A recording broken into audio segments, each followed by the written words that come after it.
each mom that comes gets that same encouragement, and that same understanding, and the same discussion of ideas. And also because the concepts of classical education and Charlotte Mason education are woven into these retreats, we're creating a common language, and we're creating a home education community that takes itself seriously enough that we're really changing the conversation as well.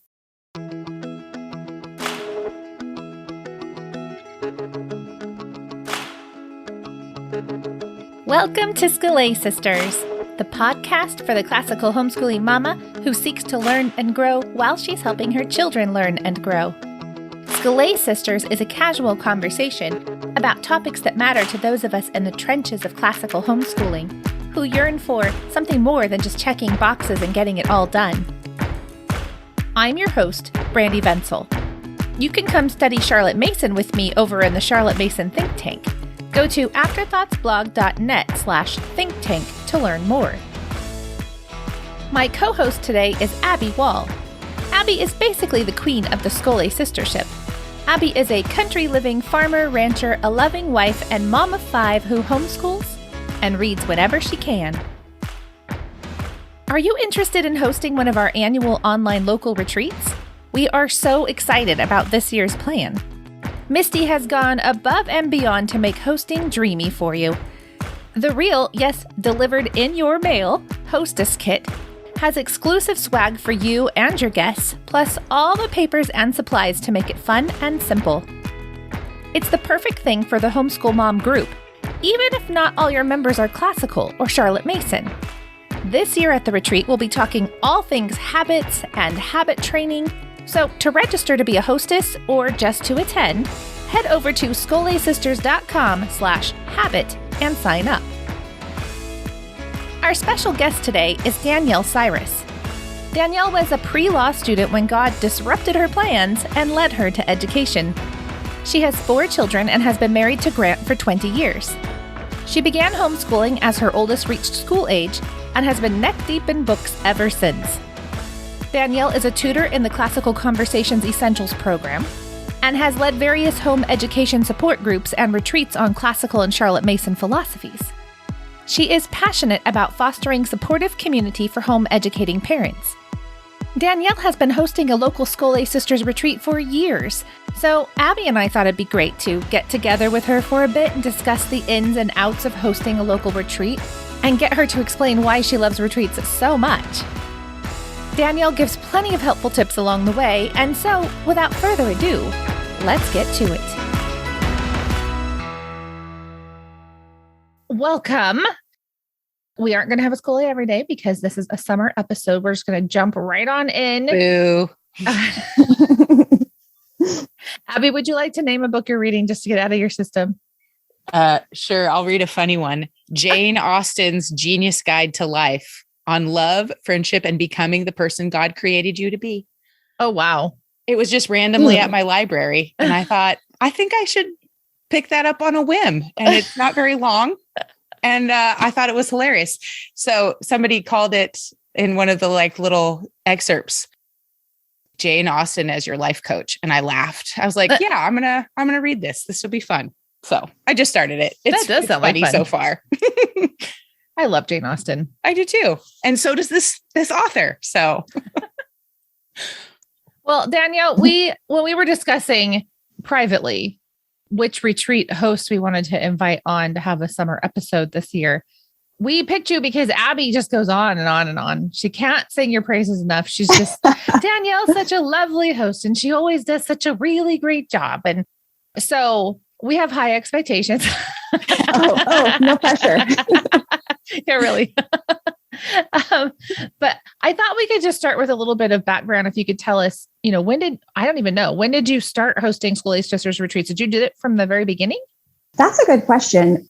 I think I probably did because I love retreats and I want to go to them. And if there aren't some near me, then I make them. Nice. And having the way the Scholé Sisters provide the content just makes it 20 times easier. So as soon as I knew about it, I probably was doing them. So when you started hosting, did you already have a group, like you knew who it was for, or did you have to actually start a retreat and kind of start a group at the same time? Because I'm part of the Classical Conversations community and just kind of connected to those groups in our area, I sort of started with those groups and just said, I'm going to do this. And if you want to come, go ahead. And then also, as we started to get our Charlotte Mason in Oregon Facebook pages going, I would cross post in both my classical people with my classical people and my Charlotte Mason people as well. So there wasn't a formed group, but I had kind of a pool to draw from already. That's nice. And is that still the same group of people that you're tapping into even now?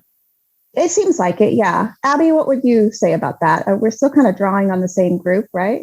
Yeah. I mean, no, we've got all sorts of people that are unaffiliated with most other things too. Yeah.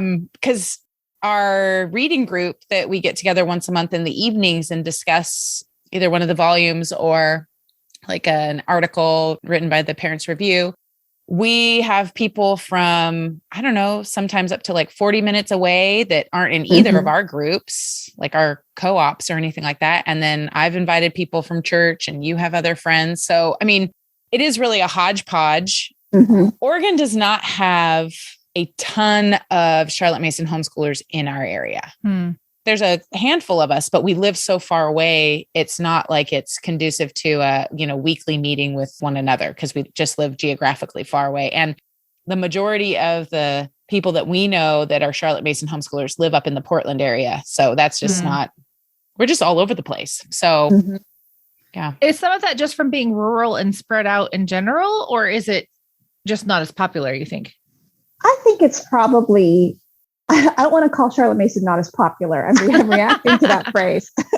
She's just not as well known here yet. There you go. I like that, fair. Danielle. Yeah. But we are doing our part.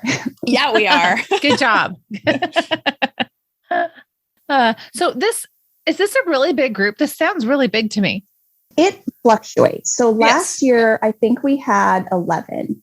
The first year I did it, we had 25 or 26. Oh, wow. And that's kind of the range of what we're drawing from for our retreats. Okay.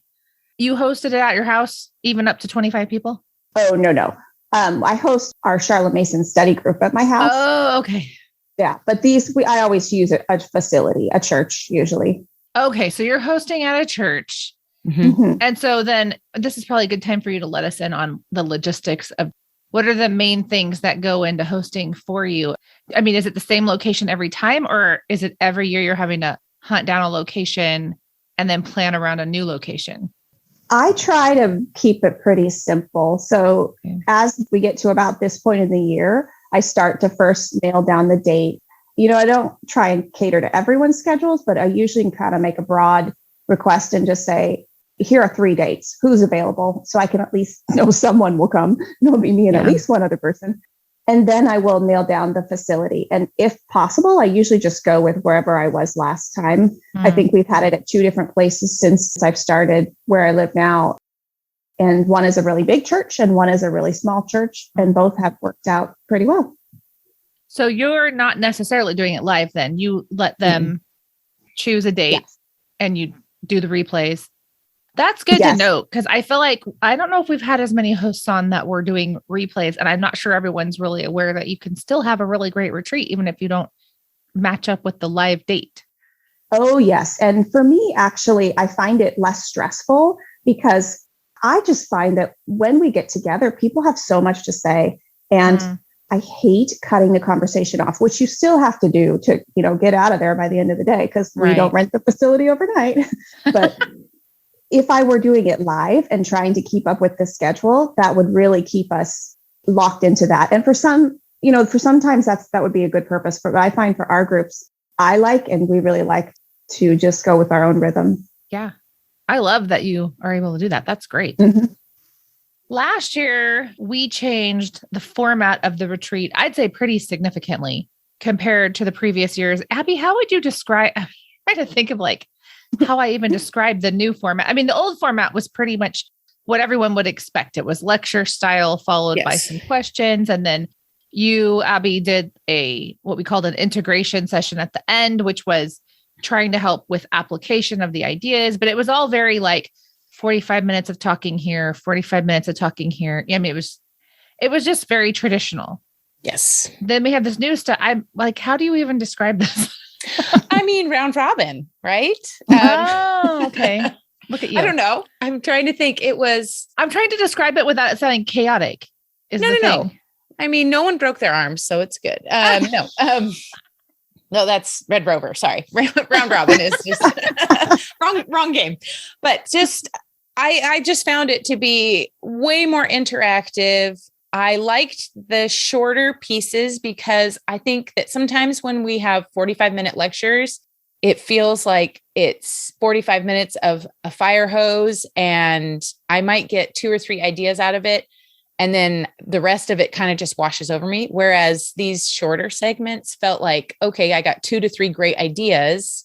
And then we got to discuss them and have a little bit more time to just chew on them. And I think that was helpful in our age of distraction. 45 minutes of attention is a significant thing. And even if we're paying attention, it's still hard not to wander to think about the things that you have really struck you. So. Danielle, it sounds like your group does a really great job having conversation anyway. They already kind of know each other. So I don't know how much this question applies now that I'm understanding exactly what you've been doing. But when I was preparing for this, I was just thinking about how I felt like the new format was going to help with better discussions because instead of lecture style, it was itself discussion style. Like we would have at least 2 people up and there would be a topic that they talked back and forth about instead of presenting it as a lecture. Mm-hmm. And I wasn't in a group, but I was predicting, I guess, that it would make people want to talk because it's like you're just continuing a conversation that was already going on. Yes, I'm nodding my head. Yes. Having more than one speaker just naturally, like you said, creates the fact we are having a conversation. We're just having it here on the screen, and now you're having it here in your group. I do think this group has been pretty good at just launching into the discussions, but I agree with Abby in having the smaller pieces to chew on. It gives people, you don't quite have as much of that moment of like, well, where do I even start? When you start talking. So I think that was really nice. And then having built-in contemplation in the retreat structure is so good because I could get a 45-minute lecture anywhere right now. What are we even coming together for? We could all listen to the same lecture and then call each other and talk about it. But if we're all together and we listen to this little piece, then we can have learning in community, right? We can provide space for processing ideas together, even problem solving. I love it when that's happening. When a mom is like, okay, so this makes me think about this kid who I can't figure out. And everybody's kind of, jumping in, and sometimes you get too many ideas, but usually there's something good that happens there. So that's really the beauty of retreats, as opposed to, especially a retreat like yours that has, or I should say ours, that has prepackaged content. What is our purpose with that? And the conversation piece is the community learning. That's the purpose. For sure, that was what we were going for. We didn't want it to be just about individual learning, but really about the camaraderie. I mean, the homeschool community can feel so isolated from one another just by the nature of what we're doing. And so trying to make those points of connection. When you grab hold of the same ideas together, that's a very bonding sort of thing. Mm-hmm. Yeah. And then I think at this point, because the Scholé Sisters you guys have been doing these retreats, when I put out a thing to my community and I say, okay, this is what we're going to do, people recognize the name and they know that it's going to be quality content. They know it's going to be ideas that are big enough and deep enough to have a long conversation about, and not just 10 tips to fix your homeschool and make it perfect. They know that they recognize the name at this point, that this is going to be a really good thing. Well, that's neat. Yeah. For your discussions, is it the whole group discussing together, or are you breaking people into smaller groups? It depends on how big the group is. When I had 25, I had 5 groups, and each group has a designated leader. I contact someone ahead of time and provide them with the questions so that they kind of know what they're getting into. Last year with 10, I think we kind of ended up just all doing it together. Everybody had a few minutes to think on their own, so the internal processors can do that. And then we talk together. It just depends on the size of the group. And also, if I know anything about the people that are coming and know that some people just really need a lot more time and some people need a smaller group if they're ever going to speak, if you can know those things about your group, it helps. Oh, that's a good idea. So you start around now choosing a date and getting a location. And then do you kind of have a standard checklist of you kind of do this far out? Are you pretty standardized at this point about how you go about doing all of this? I wish I was. I think what happens is I get this part done and I'm like, phew, I'm all ready. And then, later August, September, because we usually do it in October. Last year, it was at the very end of October, which felt a little bit late because you're getting closer to the holidays. Kind of mid-October is my favorite spot. So usually what happens is September rolls around and I'm like, oh, shoot. And I pull out the rest of the list and I start moving through thinking about if we're going to have lunch. I like to get little gifts for anyone who's helping and have a thank you card ready for the church. If I need supplies of any kind, I like to move through those things. And I usually don't get there till September. And then, the beginning of October, I start to wrap it up and be more ready. Or, sometimes the night before I'm finishing up. Do you do anything where you have to charge anybody for the event part of it? I mean, I know they're paying for their retreat ticket, but I mean, I don't know, does the location charge you? Are you charging for lunch, or is it you just kind of work it out? Yeah. So far, we haven't had to pay a location fee. I do collect a love offering as, for the church, for their electricity and just someone being there to open the door and that kind of thing. And then we do offer lunch. It's optional. People can opt in or not. A couple of years, we've had someone who's set it all up, someone who just really likes to do catering. And we've had a soup bar, or a salad bar. The soup bar was great. Yeah. Yeah. That was delicious. Good job, Layla. Yes. Last year, because of the way the dates landed, the person who often does our lunch was not able to. And it was a small enough group that I ordered something from a local place. And then we didn't actually even have a kitchen in this location. So I brought my Instant Pot and heated up this chili that I had purchased in it. And then the little side things that they had were easy to lay out on kind of just on a table. And it worked out really well. Nice. Mm-hmm. What other tips do you have for people who are considering hosting? Like, do you have some best practices for them or advice? Yeah, there is a checklist included in the Hostess kit. If you kind of think, I don't even know where to start, I think that walks you through it pretty well. And it does have dates on it, 6 months out, or probably not 6 months out, but a few months out, knowing Misty, it could be 6 months out. Yeah. she's really on top of things. I never am that far ahead of things, but there is a time sensitive checklist that really helps you walk through and think of all the details. I think it's not advice exactly, but just a comment is if you don't like to be in front of groups, you really don't have to. You could find someone that's coming who could welcome everybody in prayer. And then you could choose some group leaders and you could be one of them. And then if you have just these small groups, if you had a larger group and you just broke them into groups of 5, so the worst you have to do is talk to 5 people. There are ways to manage it. You can facilitate it without ever having to get up in front of a group of people. But if you do end up getting up in front of a group of people, it's for a very short time and it's just really comfortable. It's not as stressful as it might seem when you think like, oh, I'm hosting a retreat. What does that look like? Danielle, you said earlier that you love retreats and doing that. Why is that? What do you personally get out of it, or what do you think it brings to a community? I think it's like throwing yourself a party. I hear that's what extroverts do sometimes. I wouldn't do it, but I want to get together and discuss ideas, and I want to be encouraged about my homeschool, and I want to know that I'm not the only one that's struggling with this problem or this type of kid or whatever. So for myself, I get those things out of a retreat. And I think other people have similar needs along those lines. Let's assume that they do. Each mom that comes gets that same encouragement, that same understanding, and same discussion of ideas.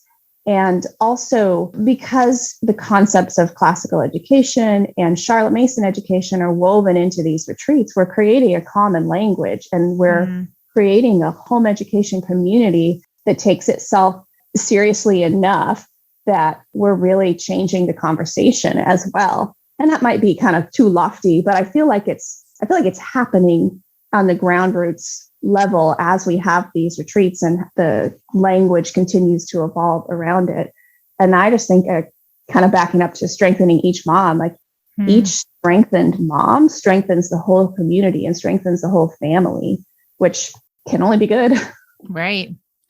I'm increasingly convinced of how right Charlotte Mason was when she talked about how if you can grab hold of ideas, if you can grab hold of principles, they're alive and they grow in you and they produce fruit. And we don't have to work super hard at making fruit any more than we would work super hard while a tree in our backyard was growing fruit.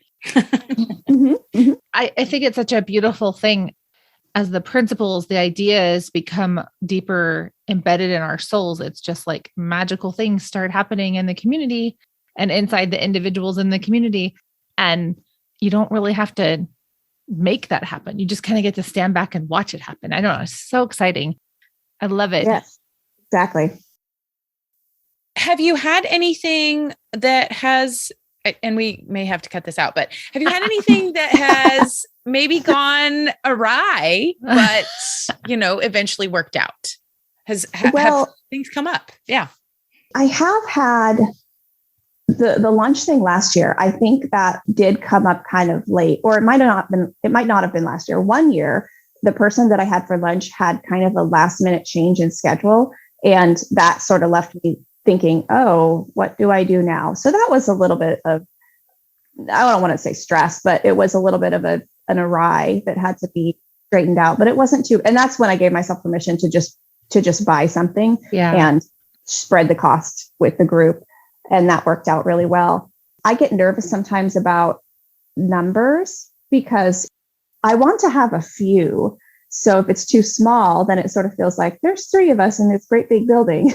So if we're right on the border between too big for my home and too small for a church room, then I kind of get nervous about where to host it. But that's really just a personal preference. I don't think that people care about that as much as I do. I think most of the things that I worry about going awry are probably just me worrying too much because it always works out and it's always beautiful.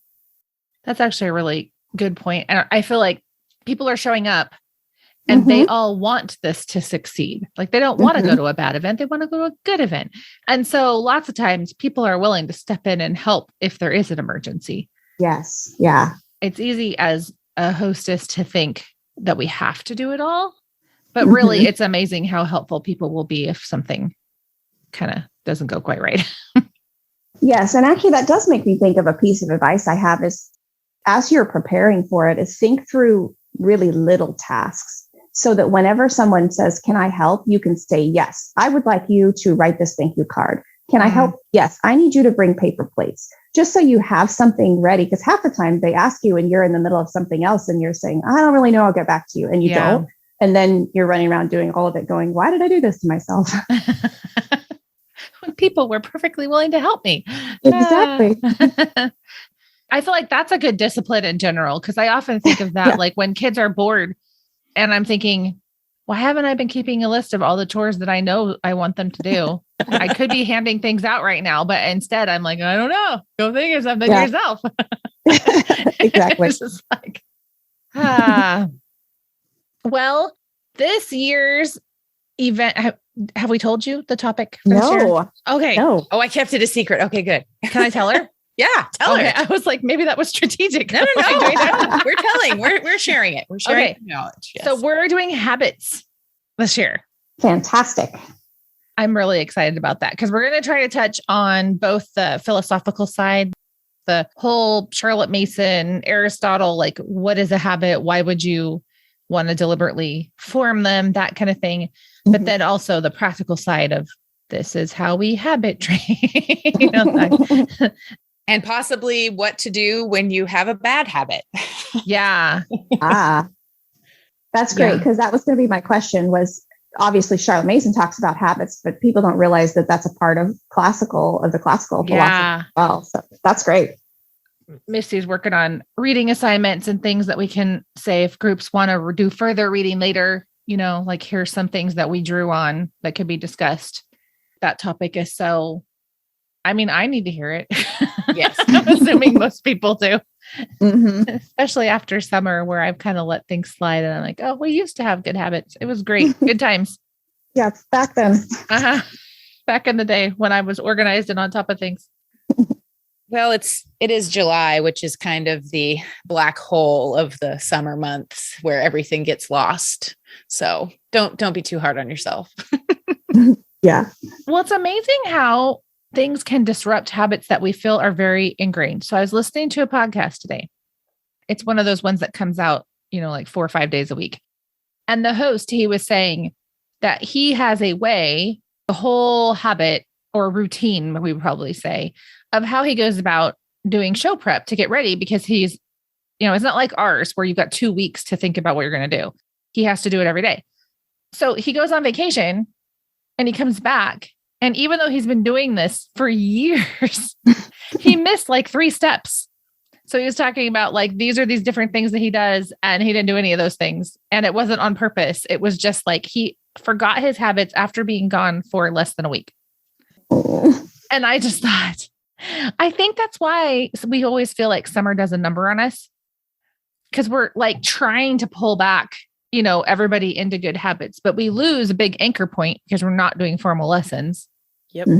And then even if you're not vacationing, like I know I've got a kid at basketball camp today, and I've got a kid going to fire academy later this summer. And it's like, okay, that child at least is not going to have any habits by the time he gets home. So it's just amazing how even when we think we have good habits, life changes and we have to make sure we stay on top of it, or we can maybe lose some of the things that we're trying to hold on to. Yeah. Which is why Brandy needs the retreat, because she's really selling it right now. Yeah. Sorry. I'm actually just terrified of what August is going to look like.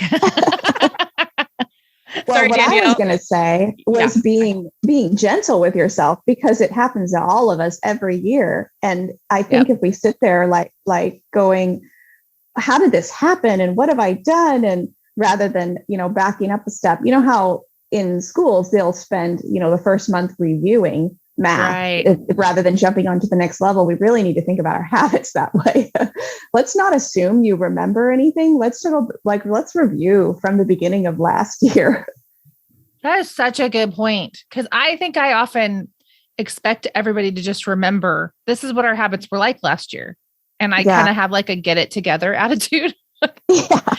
I was thinking though, because I'm on the board of a private school, and that's not how we train our teachers. Like we tell them, okay, you need to make sure you spend the first week going over all the rules. Doesn't matter if they were in the school last year, they need to hear them all. And I'm thinking, well, I don't give that kind of courtesy to my kids. I really should. But it's just, I think because the location is the same during the summer, then I feel like I shouldn't have to repeat those things. But I'm pretty sure I'm wrong. Oh, I have to repeat them. Yeah. And maybe that's the habit I don't have. The habit I don't have is the habit of repeating. Is repeating them when they need to be repeated. Oh. Well, I think it should be fun. Yeah. No matter how old our kids are or how old we are, it's a topic for the ages. What is it? Aristotle talks about how basically you are what you repeatedly do. And we just don't like that. We want to be able to define ourselves, right? Instead of being defined by our actions. Isn't that also James K.A. Smith? Doesn't he kind of say something similar along those lines in his, I forget the one with the heart on the front? Yes. Oh, you are what you love, right? You know it. You are what you love. Yep. You are what you love. But in the process of that, he talks about what you do with your body and how that forms what you love, which of course forms who you are. Yep. What we worship fundamentally shapes our hearts, I think is his big thing, right? Yeah. Well, Danielle, thank you so much for joining us today. And we so appreciate your insights and your encouragement to host retreats and different ways of approaching it, and that you approve of our new format. So thank you for your feedback. That's also for your helpful. approval. Yeah. Yes, we appreciate your approval. me. But we also are looking forward to preparing for this retreat. I know Brandy and Misty and I are all going to have big reading lists and fun interactive discussions about all of the things regarding habits. Mm-hmm. And I hope you all will join us. Yes. Thank you for coming, Danielle. Thank you for having me. That's it for today. Thank you so much for listening and being a part of the sisterhood of the podcast. Make sure you're following us in your favorite podcast player so you don't miss any of our episodes. All of the books and things we mentioned today are linked in our show notes. Just go to scholésisters.com/SS108 to check it out. Don't forget to register for the annual retreat. Early bird pricing ends August 19th, so don't delay. Last year, we ran out of physical Hostess kits, so if you want one, make sure you jump on that ASAP. Just go to scholésisters.com/habit to register. In our next episode, Misty, Abby, and I get to the geeky side of habits with our man, Aristotle. And a little Charlotte Mason on the side, of course. That episode is really going to whet your appetite for this year's retreat. Until then, we want to remind you once again that homeschooling is a marathon you needn't run alone, so open up your eyes and look around you. Find your sisters.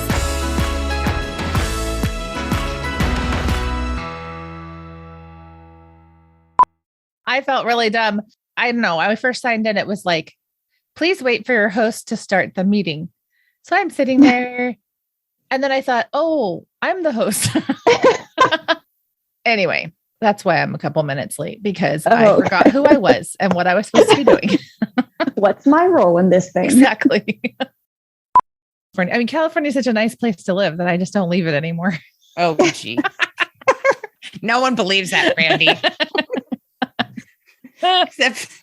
except this few mentally questionable Californians that you live around. My crazy people. Yeah.